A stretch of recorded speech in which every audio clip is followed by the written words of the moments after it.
Hey guys, good morning, welcome to another mini vlog. তো দেখতেই পাচ্ছ আমরা নতুন ঘরে চলে এসেছি। আর নতুন ঘরে চলে এসে একটু পোড়া পোড়া ঘুগনি খেয়ে নিলাম আর পরোটা।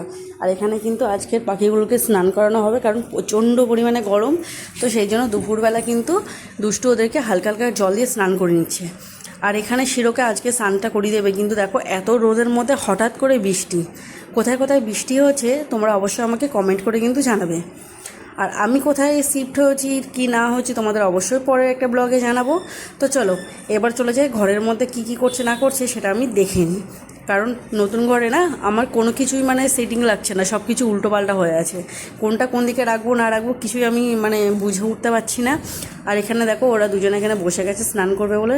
আর এখানে আমার গোবুসোনাগুলোকে কিন্তু এবারে পুরো খাইয়ে দাইয়ে দোলনাতে বসিয়ে দিয়েছে। আর আমার মুখের অবস্থা যেহেতু প্রচণ্ড খারাপ ছিল, তো সেই জন্য আমি একটা করে নিয়েছিলাম ফেসিয়াল। দেন আজকের কিন্তু আমি ডিউটি যাইনি, তো চলে গেছিলাম বাজারে।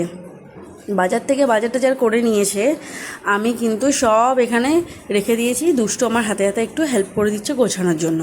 সো আর কিন্তু আমি নিয়ে এসেছি মাটন। আর এখানে নিয়ে এসেছি এই ফার্স্ট টাইম বিচি কলা। তোমরা কি বলো সেটা আমাকে অবশ্যই কমেন্ট করবে। ওখানে দেখতে পাচ্ছ আমি রান্নাঘরের ওই সাইডে মাটনটা রেখে দিয়েছি। আর দেন আজকের রাতের বেলা আমি রান্না করে নিয়েছিলাম ফ্রাইড রাইস আর মাটন কষা, আর একটু স্যালাড ছিল।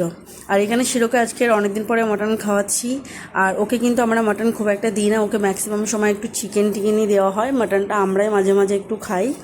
তো চলো এবারে ওর খাওয়া হয়ে গেলে আমরা খেয়ে নেব। আর আজকে কিন্তু মাটনটা আমি খুব ঝোলও করব না, আর খুব বেশি আমি মাখা মাখাও করব না। সো এটাই হচ্ছে আমার ডিনার।